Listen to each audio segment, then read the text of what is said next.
Então, boa noite, pessoas lindas do Centro Espírita Centelha Divina.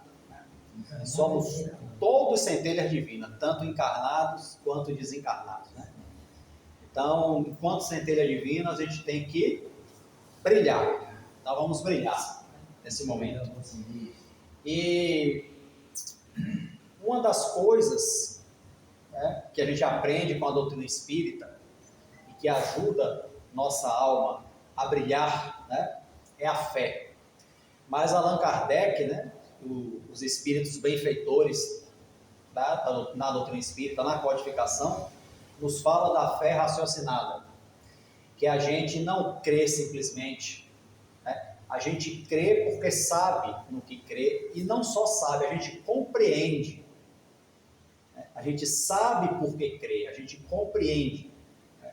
Então isso torna uma fé racional e verdadeira, porque ela encara a razão, qualquer coisa, nesse sentido, face a face, em todas as épocas da humanidade, né?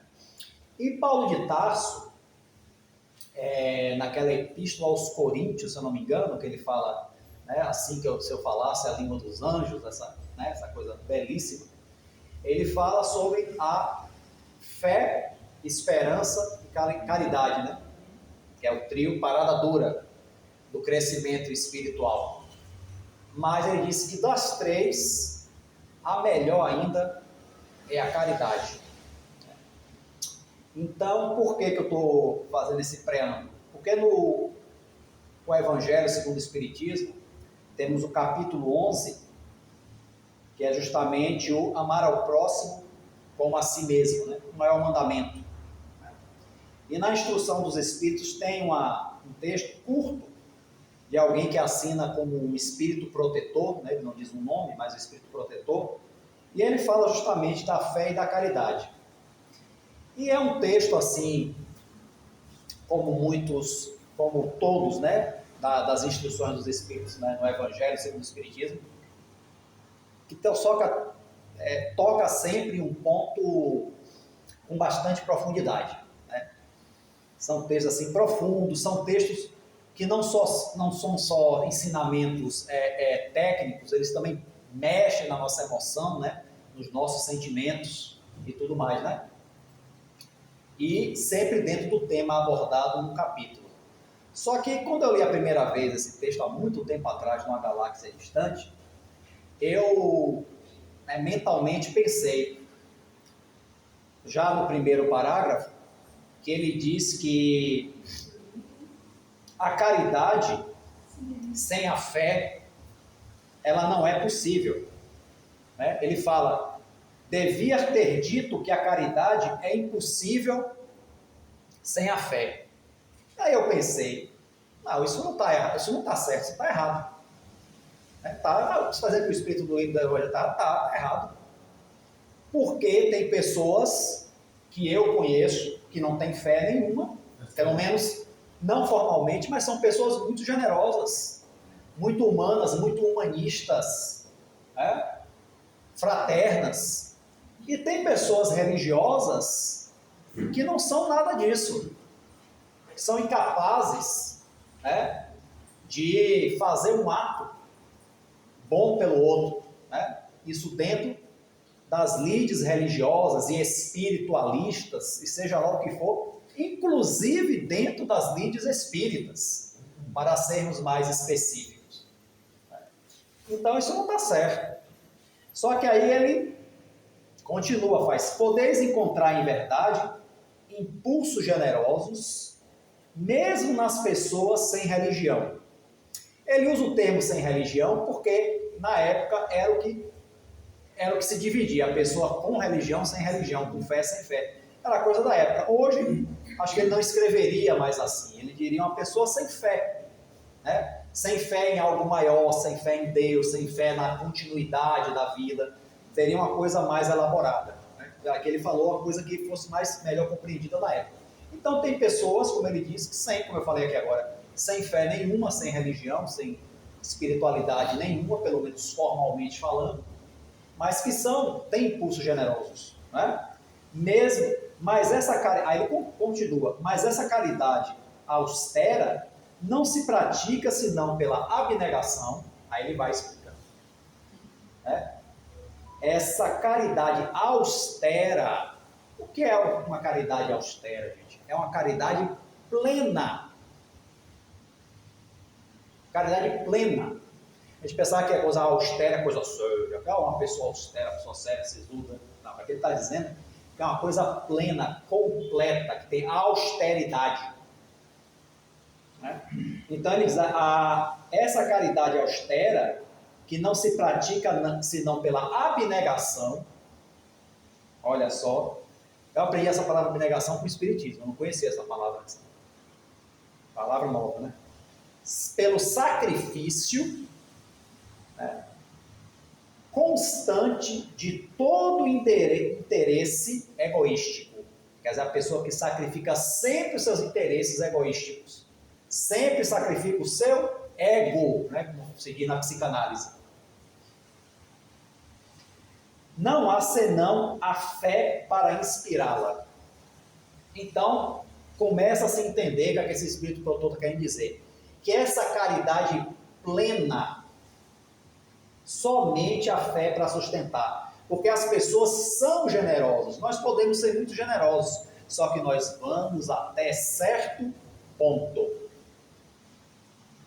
Se uma atitude no bem, na caridade, ou seja lá o nome que queira dar, colocar a nossa vida física em risco, a gente recua. Né? Só que as grandes expressões da caridade, do bem no mundo, sobretudo nas lides cristãs, não temiam a morte. Porque a gente tem um discurso que a morte não existe, não sei o quê, mas todo mundo tem medo da dita cuja. Eu estou fazendo agora, nesse momento, um estudo do céu e inferno, depois de centenas de pedidos, porque é um estudo, é um livro pouco estudado nos Centros Espíritas. Né? Menos ainda a Gênesis. A Gênesis eu não faço, não. Realmente, não é que eu não goste, mas não é muito minha praia. Aquelas análises, né? Eu deixo para outra pessoa. Mas o Céu e o Inferno é um livro que eu gosto. Né?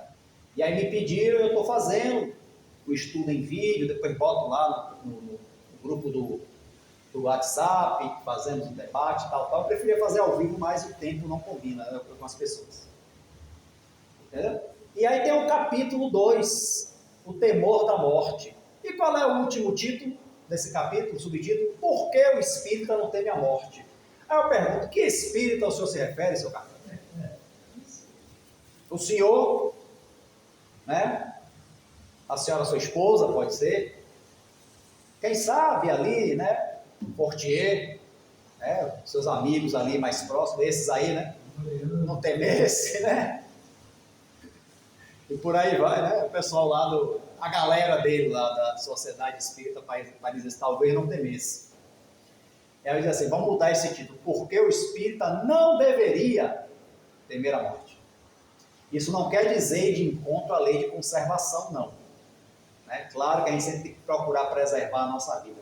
Mas esse pavor comum que nós temos já não deveria fazer parte mais. Então, principalmente na prática do bem. A caridade plena, gente, não é só doar coisas. Isso é importante. Vamos se desfazendo disso antes, sabe? As pessoas que são beneficiadas pela chamada filantropia sabem o valor disso. Mas só que todos os espíritos nobres dizem isso. Joana de Ângeles, Bezerra de Menezes, Emmanuel, que a caridade está muito além disso. A caridade real é doar coisas, sim, alimento, agasalho, que é importante, remédio, o que quer que seja, mas é também se doar. Doar a si mesmo. E para doar a si mesmo, que é essa caridade que ele está definindo aqui, realmente só com a sustentação da fé. Agora, uma fé segura, que não vacila. Né? Não que a pessoa com essa fé não vá ter medo em momento algum. Mas mesmo quando tem medo, ele consegue contornar com a fé. A fé é mais forte que o medo. Né? Não que ele não vá sentir nenhuma insegurança, Mas a fé sempre vai ser o remédio para essa insegurança. Não que, por exemplo, como aparece no filme, né, da história de Edivaldo, ele vai entregar lá um farnel lá, um morador de rua, e ele joga a sujeira em Edivaldo, e xinga Edivaldo todo, e Nilson quer dar umas porradas nele, né? Edivaldo tem que segurar ele, né? Porque Nilson era marinheiro, né? Era valente. Mas quando ele era novo, viu, gente? Que o Nilson que eu conheci era uma pessoa maravilhosa. Ali é o Nilson ali da época que ele era marinheiro, que ainda era valente, né? E aí Edivaldo Franco segura ele, não, Nilson, não. Não importa o que ele fez comigo, não importa o que a gente faz. Edivaldo Franco já tinha essa consciência, já ainda jovem. Né? Então, o que sustentava Edivaldo Franco nisso aí dele fazer o bem com a pessoa e o cara jogar sujeira nele? Senão a fé. Acreditar naquilo que ele está fazendo. Né? E Nilson, mais tarde, aprendeu também. Tanto que era Nilson que... O Nilson era quem tomava conta da mansão, né? O Edivaldo Franco viajava, fazia as coisas, e Nilson estava lá tomando conta, né? Da mansão. Então, dito isso, né? Ele continua aqui, é um texto apenas com 3 parágrafos, né? E fala que nós temos a ilusão de que viver é satisfazer os nossos sentidos físicos, os nossos desejos materiais, que isso realmente é uma ilusão. E que a felicidade realmente, nós somos criados para ser felizes, mas a felicidade é no mundo espiritual. Que podemos sim ser felizes no mundo material encarnados, mas na prática do bem e não na satisfação dos prazeres inferiores. Né? Ele diz assim, a vida terrestre deve servir unicamente para nosso aperfeiçoamento moral.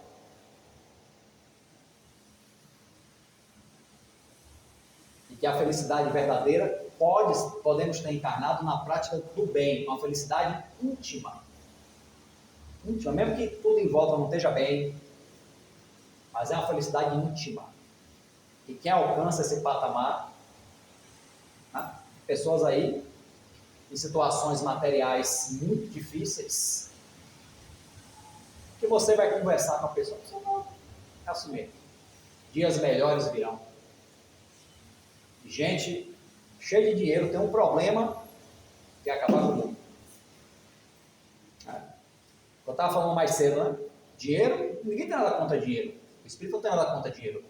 Dinheiro é bom, promove muito bem, mas não é tudo. E muitas vezes nem é o fundamental. Porque se fosse assim, tanta gente rica não sofria, não tinha depressão, não cometia suicídio. Quantos favelados você vê cometer suicídio, gente? Vocês vão falar, alguém da favela cometeu muito suicídio. Pode até acontecer, mas é muito pouco.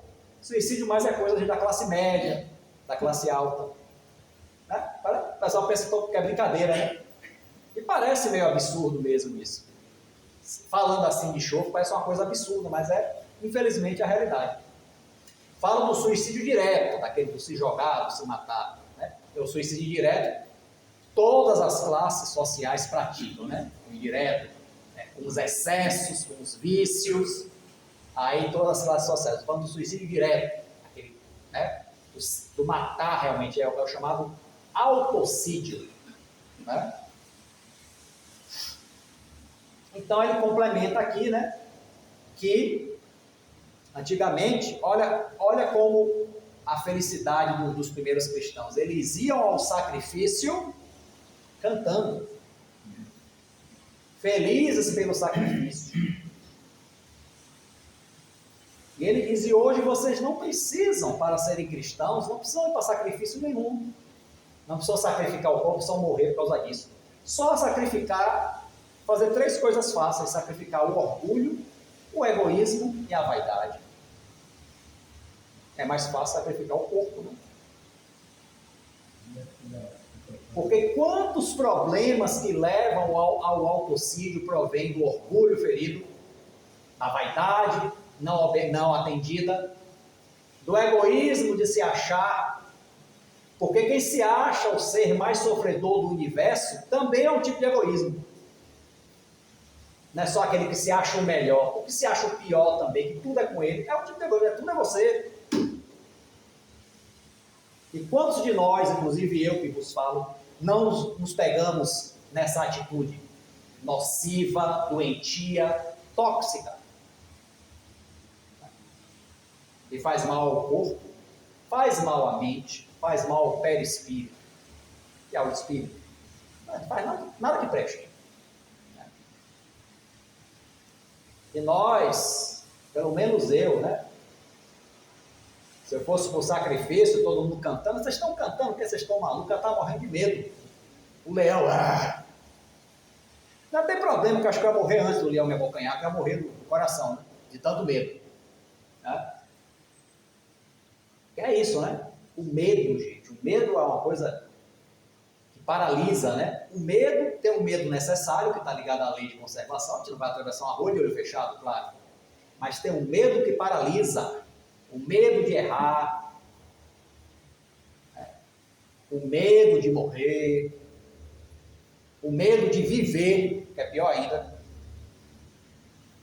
Platão, né, filósofo sério, Platão, grande discípulo de Sócrates, dizia: podemos perdoar facilmente uma criança que tem medo do escuro. A real tragédia é quando um adulto tem medo da luz. E aí sim é a real tragédia. Então essa relação de fé e caridade, ela está bem clara, está muito clara. E aí Emmanuel, sempre Emmanuel, ele é uma constante fonte para mim de aprendizagem, né, nos estudos espíritas, tanto para acrescentar quanto para questionar. Tem coisa de Emmanuel que eu não concordo não, que Emmanuel aqui escreveu está meio... Aí tem gente que não gosta. Você está criticando Emmanuel? Estou, por quê? Se Emmanuel ouvisse, o que ele ia dizer? Está certo, meu irmão. É isso mesmo. O aprendizado se faz por aí. Ele não disse para Chico Xavier: se em algum momento eu me afastar de Jesus ou de Kardec, o que é que você faz, Chico? Segue com Jesus e Kardec e não esqueça. Então essa confiança, é por isso que eu tenho tanta confiança no Espírito como Emmanuel, porque ele não se coloca nessa coisa de infalibilidade. Também sou humano como vocês, tenho uma coisa a mais que eu aprendi e quero ensinar. E agora ele está encarnado aí não sei aonde, o pessoal fica procurando Emmanuel. Não tem o desenho procurando Nemo, agora os Espíritos estão procurando Emmanuel. Rapaz, esqueçam, vocês não vão achar Emmanuel. Não é São Paulo que está com 22 anos. Mas quem sabe quem é Emmanuel, rapaz? Mas ninguém pode dizer que você é Emmanuel. Parece que só Divaldo viu, porque Joana disse, aquilo ali é Emmanuel, só que ele não sabe que ele é Emmanuel. Será que Divaldo ficou com vontade de ir lá ver? Você é Emmanuel. Ele foi e abraçou. Mas não disse, né? Não. Ele sabe, ele tinha medo de Joana. Joana, ia dar um pano nele. Ela também pegava pesado com ele, né? Vai lá, ela é Emmanuel. Não importa, gente. Ou quem foi André Luiz. É tanta discussão, se foi Oswaldo Cruz, se foi Carlos Chagas, se foi não sei quem. André Luiz, o que importa é esse André Luiz, que abriu mão das suas dificuldades para também nos ensinar utilizando também os seus erros, as suas perturbações. Eu estou relendo no Mundo Maior, gente do céu. André Luiz é muito assim, eu não vou dizer, ele não está perturbado, ele está em nosso lar, né? No Mundo Maior ele já está menos perturbado, mas ainda muito agoniado, ele fica fazendo... Ele, antes de perguntar ao benfeitor, ele fica fazendo perguntas a ele mesmo na cabeça. Então minha cabeça fervilhou, e eu quero saber, não sei o que, não sei o que. Tem hora que o benfeitor caldeirado fala: André, cala-te, acalma, sabe, aquela agonia, né? Mas ele pega essa experiência dele e nos traz para a gente aprender. Então, André Luiz pode não ser um espírito superior, mas é um amigo espiritual inestimável, né? Inestimável. Ele, Emmanuel e Bezerra, que é. Até porque assim que o pessoal diz assim: porque eu fiz uma oração lá em casa e Bezerra de Menezes, estou lá em casa. Eu vi, doutor, rapaz, então você está mal, viu? Porque para Bezerra de Menezes e pessoalmente, só nos casos muito graves. Você não está bem, não. Você acha que o Bezerra de Menezes tem tempo de ficar fazendo visitinha social, privilegiando pessoas? Uma alma de escola como ele, ocupadíssimo, né? Ele vai, quando necessário. Tenho certeza que quando eu precisei, ele foi, eu não vi, e ele foi do mesmo jeito. Para quê? A discrição é outra característica das almas nobres. É a gente que gosta de aparecer. Sim. Eles não. Né? Então aqui, ó, no capítulo 31, o título é Com Caridade, do livro Pão Nosso, né, de Emmanuel, com a psicografia de Chico Xavier.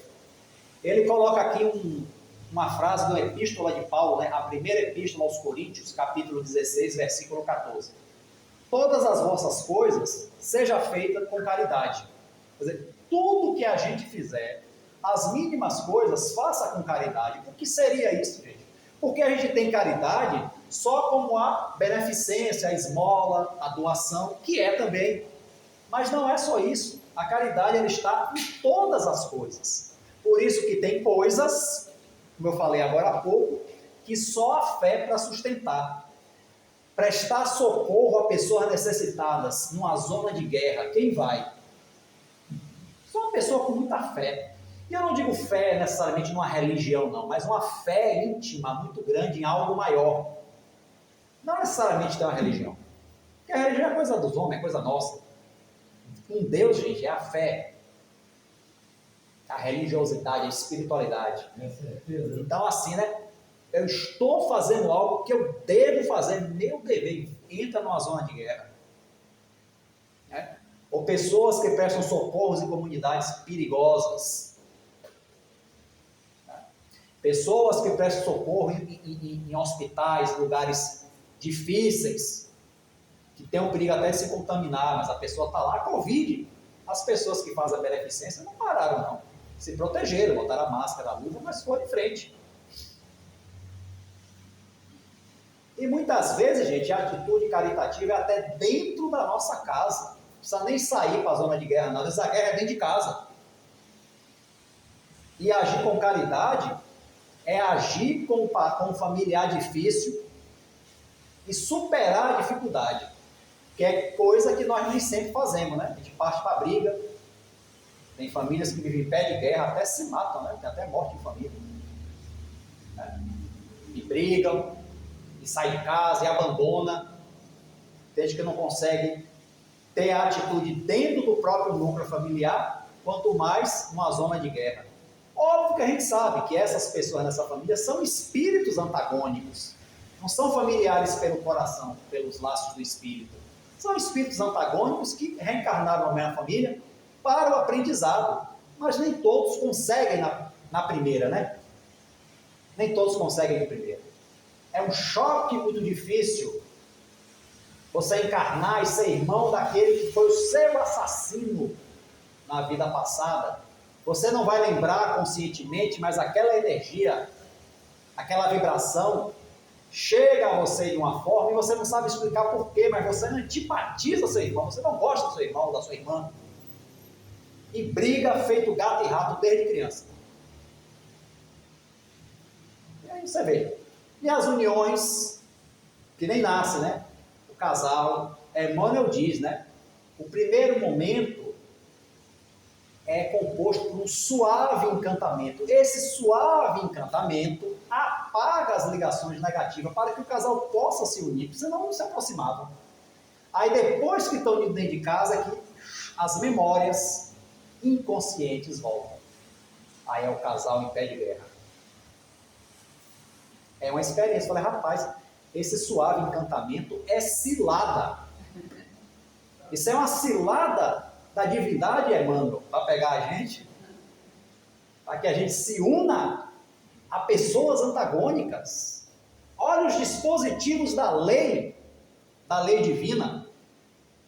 Imagine, apaixonei, mas a pessoa que eu odiava há 100 anos atrás, aí eu olho, apaixonei, porque o suave encanta. Depois começa a convivência, começam as coisas a aparecer. Em outras épocas se aguentava, porque o casamento era indissolúvel, e hoje não, ó, separa. Casamento não está durando nem 10 anos. Tem gente casando com o Fábio Júnior, né? 7 vezes, né? Vai gostar de casar assim lá longe, meu filho.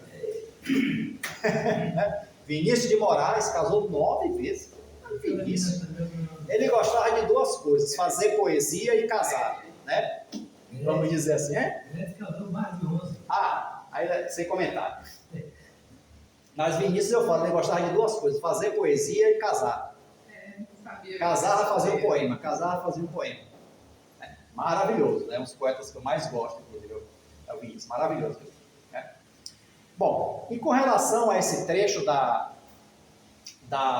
epístola, Emmanuel diz assim: ainda existe muita gente que não entende outra caridade, além daquela que se veste de trajes humildes aos sábados ou domingos, para repartir algum pão com os desfavorecidos da sorte, que aguarda calamidades públicas para manifestar-se, ou que lança apelos comovedores nos cartazes da imprensa. Então, aqueles que no fim de semana divide o pão com alguém, faz um trabalho, né?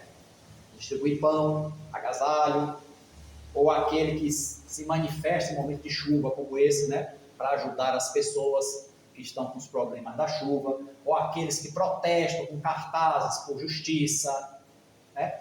Todo mundo pensa que isso é caridade. É também, né? Tanto que ele fala, não podemos discutir as intenções louváveis desse ou daquele grupo de pessoas, porque tudo isso é louvável. Tudo isso é louvável, tudo isso também, a beneficência é uma grande caridade. Não é? Contudo, cabe-nos reconhecer que o dom sublime é de sublime extensão. Se a caridade é um dom sublime, a extensão da caridade também tem que ser sublime, tem que ser grandiosa. Mesmo que essas coisas do primeiro parágrafo que eu li, o que eu já comentei anteriormente, seja importante, não é só isso. Satisfazer a necessidade do corpo é importante, só que nós somos espíritos. Tem que haver a caridade também que conforte e esclareça o espiritual. Também? Paulo indica que a caridade, expressando amor cristão, qual que é a caridade para Paulo? A caridade é a pura expressão do amor cristão. E o que é o amor cristão? É o amor por excelência, é o amor com A maiúsculo. Amor cristão é até uma redundância. Né? É o amor sublime, real, o amor do Pai. Né? Isso. Né? Exatamente, é o amor que não espera a recompensa. Exatamente. Não a recompensa imediata. Né? Que é muitas vezes não, né? Comumente, para que a gente tenha um amor no coração, um amor cristão no coração, fazer o bem já é a felicidade. Não a recompensa de fazer o bem. O fazer o bem já é a felicidade. A pessoa se sente bem ao fazer o bem. Quando o primeiro centro espírita que eu pus os pés, que foi lá a casa de Pititinga, no terreiro de Jesus, eu conheci o Dr. Emanuel, né? Ele já era bem idoso, deve ser mais encarnado hoje. Mas ele dizia, sabe por que a gente tem que fazer o bem? Não por quê, doutor Emanuel? Porque fazer o bem é bom. Fazer o bem é igual um bombom. Sabe um bombom de chocolate? É gostoso igual um bombom. Olha como ele falava, né? Usava as figuras simples, né? A gente não gosta do chocolate, é gostoso. Mas fazer o bem é igual um bombom, é bom. Né? A coisa em si, por si só, por si mesma. Então, Paulo indica que a caridade, expressando o amor cristão, deve abranger todas as manifestações da nossa vida. Com isso ele corrobora com o texto do Evangelho, do Espírito Protetor. Em todas as atitudes, não só na doação de coisas. No lidar com a família, no lidar com as pessoas, no lidar com os problemas, no lidar com a doença, no lidar com a penúria, no lidar com a riqueza. Lidar bem quando a gente está mal e lidar bem quando a gente está bem, no sentido material que eu falo. Porque estar bem é uma questão interior, espiritualmente falando. Né? Isso não é uma negligência, não, tá tudo bem. Não, não é isso. As coisas não estão bem, a pessoa dizer que está tudo bem, isso aí já não é elevação espiritual, isso aí é negligência, não é isso. É a pessoa não se desequilibrar, é manter a firmeza, a fé, a serenidade necessária para lidar com a situação. Do mesmo jeito, quando se está bem materialmente, se está rico e tal, a vigilância para não se deixar levar pelos excessos, pela ostentação. Então não é essa coisa, cuidado com esse tipo de pessoa que diz, tá tudo bem. Estou sempre bem, isso não existe. Tem dias que eu não estou bem, ó, gente, hoje eu não estou bem, mas vou ficar, vai passar. Né? Me perguntaram no trabalho mês passado, você está triste? Estou triste, porque coisas de sempre, mas já vai passar. Pronto, e passa. Só a gente não fixar, só a gente não segurar, deixa passar. Só passa se a gente deixar passar. Né? Agora, se a gente reter, vai ficar difícil. Né? Então, estender a mão e distribuir reconforto é iniciar a execução da virtude excelsa. Excelsa é sublime. Né? Estender a mão. Todas as potências do Espírito, no entanto, devem ajustar-se ao preceito divino. Olha, todas as nossas potências, até aquelas que a gente não conhece ainda, porque a maioria se a gente só usa 10% do cérebro do corpo físico, imagine o que a gente desconhece do espírito, das capacidades do perispírito. A gente nem conhece nem nosso corpo direito ainda, a gente não usa 10%, acho que agora está usando 15%, né? Deu uma aumentadazinha. Gente, e o resto? Com o grande playground ali, né? Bom, então, estender a mão e distribuir reconforto é iniciar a execução da virtude excelsa. Todas as potências do Espírito, no entanto, devem ajustar-se ao preceito divino, porque há caridade em falar e ouvir, falar na hora certa, o que é necessário, mas também calar para saber ouvir. A gente só quer falar. Tem aquele Rubem Alves, né? O educador Rubem Alves, o poeta, ele fala. As pessoas, ele falava, né, quando era encarnado, né? As pessoas só fazem curso de oratória. Eu queria que tivesse um curso de escutatória. As pessoas aprenderem a escutar. Né? Então, falar e ouvir. Ser caridoso, ter a atitude da caridade, tanto no falar quanto no ouvir. Não falar coisas que vão piorar a situação. Se não puder falar uma coisa que vai melhorar, cala-te. Uma vez eu vi presenciei uma comunicação de um benfeitor no outro centro que eu frequentava, ele se chamava José Grosso. Tinha uma voz assim, né? E ele dizia, e ele foi muito enfático, se você não tem algo de bom para dizer na situação, cale a boca. Cale a boca, meu irmão, para não piorar. E não piorar para você também. Eu achei aquilo de uma, sabe, gente, isso tem 20 anos, até hoje isso ecoa no meu ouvido. Imagine. Então, falar e ouvir, impedir e favorecer, impedir alguém de fazer algo que vai prejudicá-lo também é caritativo. Mesmo que ela não queira que você impeça. Na hora ela vai brigar com você. A pessoa quer se jogar ali, você vai segurar. Mas eu quero, mas não vou deixar. Um dia ela agradece. Porque naquele momento ela não está em condição de ter escolha. Entendeu? Então, impedir e favorecer, também saber favorecer. O calar para outra pessoa falar já é um favorecimento. O abrir mão de algo em favor de outro, né? A coisa que a gente tem maior dificuldade, abrir mão de algo da gente, de algum ganho nosso, para beneficiar outro. Porque a gente às vezes doa o que sobra, mas abrir mão de algo nosso já é mais difícil. Favorecer a pessoa. Esquecer e recordar. E tem coisa, gente, que é para esquecer. Esquecer de todo o mal, a não ser se for com um fim útil. Lembrar do mal só se for com utilidade, de crescimento. Né? Então, esquecer e recordar. Recordar aquilo que é de bom e recordar aquilo que é de ruim, se for necessário para o nosso crescimento.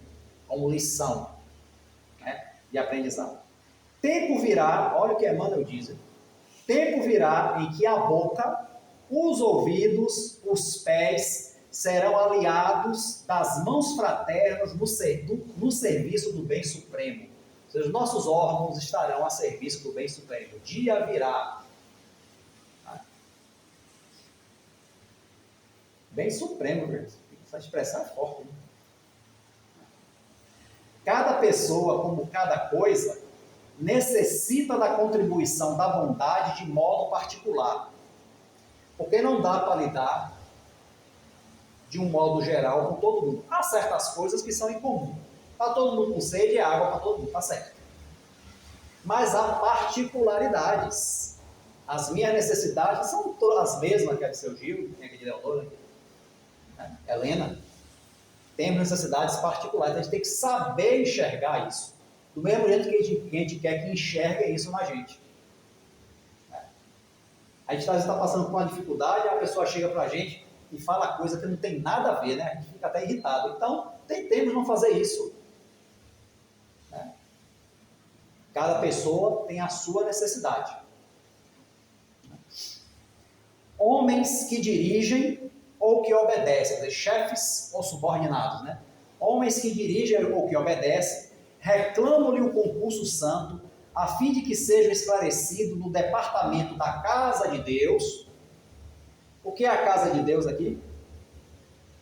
Da casa de Deus em que se encontram. Pode estar se referindo ao nosso corpo, que é um templo, como ele fala. Pode estar referindo ao mundo, onde a gente está lá lutando. Então, né, tanto homens subordinados ou que comandam necessitam do esclarecimento da atitude caritativa em que se encontram, né, na casa de Deus em que se encontram. Sem um amor sublimado, quer dizer, o amor sem os impulsos da materialidade, o amor sublime, pleno, plenitude, como fala Joana de Ângeles, né? Sem um amor sublimado, haverá sempre obscuridade, gerando complicações, porque o amor vai se misturar às nossas mazelas. Então, por isso que o amor tem que ser sublimado. Ok? E aí ele fala, desempenha tuas mínimas tarefas com caridade. Gente, por menor que seja a tarefa, porque pode ser menor do ponto de vista físico, material, mas não é, o bem não é pequeno do ponto de vista espiritual. Então, nas tuas mínimas tarefas, desempenha com caridade, com esse sentimento, né, de fazer sempre o melhor. É claro que nós temos as nossas limitações. A gente faz o melhor dentro da limitação de cada um, é claro. Né? Ninguém está pedindo que ninguém de uma hora para outra se torne um santo nem um Cristo. Mas que faça o melhor possível, até onde puder chegar. Vai até onde dá. E com o tempo vai dando mais e mais. É a caminhada, né? Então, desempenha tuas mínimas tarefas com caridade desde amanhã? Não, desde agora. Nesse momento. Se não encontras retribuição espiritual no domínio do entendimento, ou seja, se ninguém concorda com você, se as pessoas lhe afrontam, mesmo você fazendo o certo, então, se no domínio do entendimento, em sentido imediato, sabes que o Pai acompanha todos os filhos devotadamente, ou seja, seu compromisso acima de tudo é com Deus. Então vão haver pessoas que, por melhor que você faça, ainda vão criticar, ainda vão tentar te derrubar. Não importa. Como diz o dito popular, Deus sabe de todas as coisas. É um dito popular. E aí no último parágrafo, ele faz uma pergunta. Há pedras e espinheiros? Muitas, né, gente? E aí ele diz, fixa-te em Jesus e passa. Então, diante das pedras e dos espinheiros, fixamente em Jesus, no que ele ensinou, no que ele ensina ainda, no que ele representa na vida de cada um, e segue adiante. Eu lendo obras assim de Amélia Rodrigues, que ela fala muito da convivência de Jesus, né? Na época dele com os apóstolos, com os seguidores, né? Trigo de Deus, premissas do reino. E também tem a de Humberto de Campos, como é? Aquele o de Humberto de Campos, que também é também a vivência com Jesus. Esse eu esqueci o nome agora. Né? Mas é uma coisa muito comum, sempre um seguidor dele dizer: mestre, estou ali falando mal do senhor, estou lhe chamando de louco, estão lhe chamando de endemoniado, estão lhe caluniando. Ele, o que queres que eu faça? Cada um faz as suas escolhas. Eu sigo fazendo o meu trabalho. E eles seguem fazendo as escolhas deles. Se Jesus fosse parar para se preocupar com o que estavam falando dele, ele não fazia nada. Estão falando do Senhor aí. E a gente se fere com uma mínima calúnia. É claro que ser caluniado é ruim. Indigna a gente, é normal essa indignação. Mas não podemos chegar ao desequilíbrio. A indignação ainda é algo saudável, porque é através da indignação é que a gente age para melhorar as coisas. Betinho, o criador do Brasil Sem Fome, ele dizia: a gente não pode perder a capacidade de se indignar. Quando ele dizia isso, não quer dizer procurar briga, não. Se indignar é dizer: isso não está certo, e eu tenho que fazer algo para melhorar. E ele dizia: um país rico como esse, as pessoas passam fome, com a produção agrícola estupenda, produção de alimento no Brasil, né? Como eu não sou economista, não sei falar em números, mas é uma produção danada. E por quê? Há desigualdade. Que as pessoas dizem até: isso aí é teoria de conspiração. Não é teoria de conspiração, não. É programada. Porque as pessoas são indiferentes. Não. Muita coisa, gente, infelizmente, é programada. A pobreza da população são coisas programadas, porque isso ajuda a manter o poder. Quem vê eu falando isso aí, eu penso que estou fazendo discurso político. Não é não, gente. Coisa que eu não faço é palanque na tribuna espírita, não espere isso de mim. Mas, infelizmente, isso é a verdade. Isso já foi argumentado por outros espíritas também. Muitas coisas são programadas. Então, a gente tem que fazer o quê? A gente tem que reprogramar. A nossa mente tem que ser reprogramada. A mente dos governantes tem que ser reprogramadas. Porque recurso nunca faltou. Falta dinheiro. Mentira que não falta. Nunca faltou dinheiro. Nunca se investiu corretamente o dinheiro. Vai faltar? Nunca faltou. Nunca faltou dinheiro aqui. Pode faltar dinheiro em países da África. Lá sim são lugares, tem certos lugares da África que são inóspitos realmente. Aí sim, pode ser. Certos lugares, viu, gente? Porque a África, lembre-se, é um continente. Tem gente que pensa que é um país. E tem países muito bem desenvolvidos na África. A África do Sul é um país muito desenvolvido, por exemplo. Mas há lugares na África realmente, aí sim, porque lá realmente o recurso já é mais difícil, já é mais inóspito, aí sim. Ou então no nosso sertão. Só que o nosso sertão pode se resolver com ações governamentais. Todo mundo já diz assim, que o problema da seca é indiferença, que a seca não devia ser mais um problema para o sertão há muito tempo, que nós já temos tecnologia para resolver isso há muito tempo. É falta de vontade. Porque já teve uma vez um rapaz, acho que ele era economista, muito tempo deu uma entrevista. Eu vi essa entrevista na internet, a internet estava começando, né? Aí tinha algumas entrevistas já nos canais da internet, não lembro se era YouTube, na época não lembro. Mas ele dizia que a seca do Nordeste, inclusive, é objeto de especulação da Bolsa de Valores. Ou seja, se ganha dinheiro com o sofrimento das pessoas. Isso aí eu vi essa entrevista há uns 20 anos atrás também, década de 2000. Então a gente vê que é uma questão de reprogramar a mente, reprogramar o pensar, consequentemente reprogramar o agir. E reprogramar no sentido do mundo de regeneração, que tantos espíritos nos falam. A nossa querida Glória Pita fez uma palestra aqui, ela disse, gente, vocês pensam que a gente vai para o mundo de regeneração? Não vamos, não.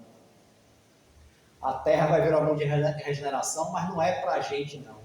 Porque a gente bagunçou o tempo todo, agora a gente vai usufruir, né? A gente ainda vai passar por muita dificuldade para merecer uma situação de mundo de regeneração. Isso joga um balde de água fria, né? E muita gente, eu pensou. Eu também pensei. Mas só pensar não resolve, né? Temos que agir. Todo mundo quer um mundo de regeneração, mas eu tenho condições e merecimento de estar no mundo de regeneração? Nós nos perguntamos isso, só sabe dizer eu quero. Você pode? Né? Essa que é a pergunta. Eu tenho condições de estar no mundo de regeneração? Sou eu o espírito regenerado? Então essa é uma pergunta que cada um deve fazer a si mesmo. Né? E só para concluir, terminando como eu comecei, né? Lembrando das máximas, né? O trio: fé, esperança e caridade. Porque temos que ter esperança, sim.